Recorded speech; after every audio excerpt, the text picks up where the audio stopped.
Oi, pessoal! Hoje faremos então a correção dos exercícios da apostila da página 155 a 161, que corresponde à semana 18, antes do nosso recesso escolar. Então, no primeiro exercício, que é o exercício 56, é uma questão fácil do Enem, onde eu tenho que identificar o modelo que essa sombrinha representa, entre os sólidos geométricos, que é o cone. Na segunda questão, que é uma questão da URGS de 2011, eu tenho este sólido formado por 6 cubos e eu quero juntar um outro sólido, um destes aqui, de maneira que eu obtenha, ao for juntar esses dois sólidos que formam um paralelepípedo. Se eu girar este aqui 180 graus, eu vou obter então o meu paralelepípedo e encaixar perfeitamente nesse sólido.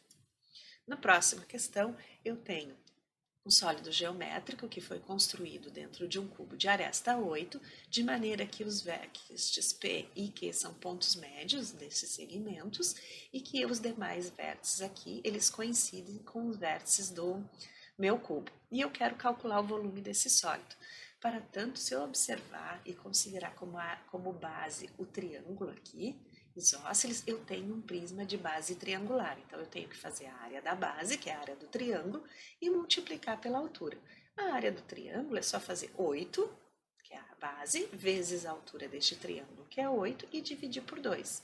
E obtendo a área da base, eu ainda vou multiplicar, então, pela altura para obter o volume deste sólido. Então, vai ficar 8 vezes 8 dividido por 2, vezes 8. E isso vai dar 256, que é a letra C. No próximo, eu tenho a planificação deste sólido, de base quadrada, e que está pedindo o volume deste sólido. Como se eu botar o quadrado como base, eu não vou ter um sólido que não vai ser fácil calcular, e fica muito mais fácil se eu fechar, então, a planificação e imaginar o triângulo como base desse meu sólido. E aí eu tenho um prisma de base triangular. De novo, a área do prisma, o volume do prisma é calculado pela área da base vezes a altura. Portanto, eu tenho que calcular a área do triângulo e multiplicar pela altura que eu já tenho, que é 6. Mas para fazer a área desse triângulo, eu preciso saber a dimensão, o quanto mede este cateto. E aí eu devo fazer Pitágoras, de maneira que eu observe aqui que o 10 corresponde à minha hipotenusa. Então, vai ficar 10 ao quadrado é igual a 6 ao quadrado mais x ao quadrado.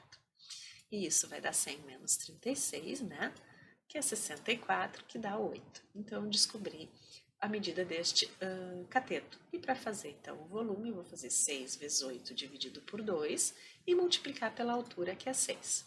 Isso vai ficar 24 vezes 6, que é 144, que é a letra A.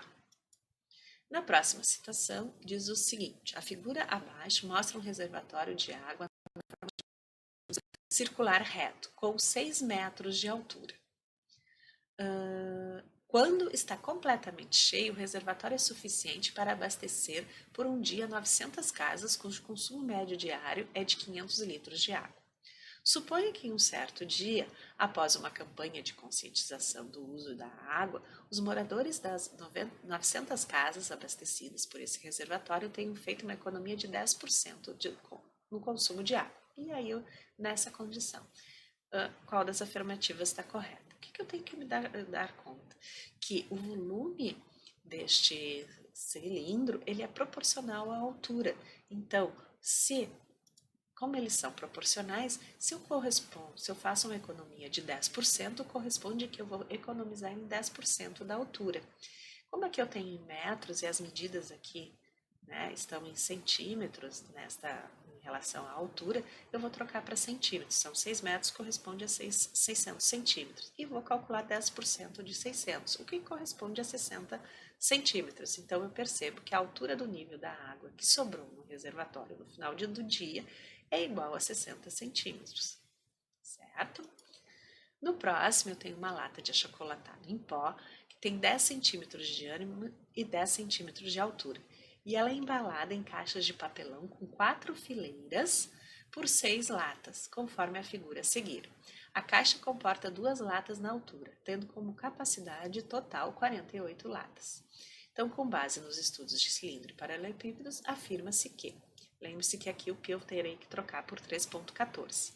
Diz que o volume da lata é 785 centímetros cúbicos. Então, a lata, como eu sei, é um cilindro, né? Então, vai ficar π vezes raio ao quadrado, né? Vezes altura. Então, é a área da base vezes altura. Então, aqui vai ficar 5, que é o meu raio, ao quadrado, vezes π. Aí eu tenho a área da base vezes a altura da lata. E isso vai corresponder a 785 centímetros cúbicos. Logo, a afirmativa 1 é verdadeira.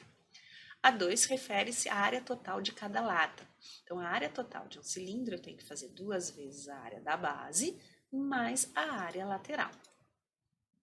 A área lateral corresponde a um retângulo onde a base desse retângulo ela é o comprimento da circunferência. Então, eu tenho que fazer 2π vezes o raio, que é 5, vezes a altura, que é 10, mais 2 vezes a área do círculo, que é 5 ao quadrado vezes π. E isto vai ficar 314 mais 157, totalizando 371 centímetros quadrados. Logo, o item 2 é verdadeiro.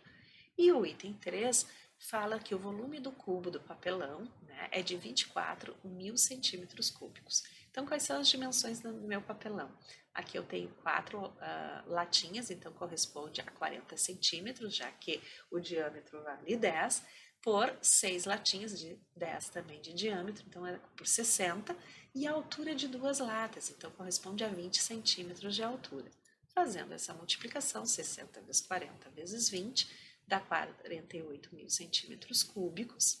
Então, a afirmativa 3 está incorreta e logo teremos que marcar a letra A.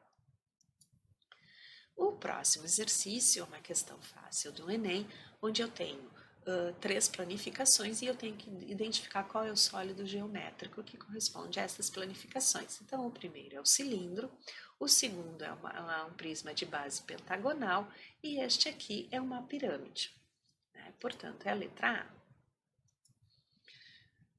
Exercício 63 diz o seguinte: o artesão produz peças ornamentais com um material que pode ser derretido quando elevado a certa temperatura. Uma dessas peças contém uma esfera sólida e o artesão observa que as peças com esferas maiores são mais procuradas e resolve desmanchar as esferas menores para construir esferas maiores, com o mesmo material. Para cada 8 esferas de 10 centímetros de raio desmanchada, ele constrói uma nova esfera. Então, eu vou fundir 8 esferas pequenas e vou construir uma nova esfera, ou seja, o volume dessas 8 esferas juntas, fundidas, vão formar uma nova esfera e eu quero descobrir o raio. Então, eu tenho aí a minha igualdade para ter a minha equação e para calcular o raio. Então, 8 vezes o volume de uma esfera, das 8 esferas, 8 vezes o volume de uma esfera de 10 centímetros de raio, né, corresponde a uma nova esfera cujo raio eu quero calcular. Então, agora, eu tenho essa igualdade, eu posso dividir por 4 ambos os lados da igualdade, dividir por π ambos os lados da igualdade e multiplicar por 3 ambos os lados da igualdade. Como eu terei que fazer a raiz cúbica para descobrir o valor do raio, eu vou fatorar o 8. O 8 é 2 ao cubo, vai ficar 2 ao cubo vezes 10 ao cubo igual ao raio ao cubo. Fazendo a raiz cúbica vai ficar 2 vezes 10, portanto o raio é de 20 centímetros.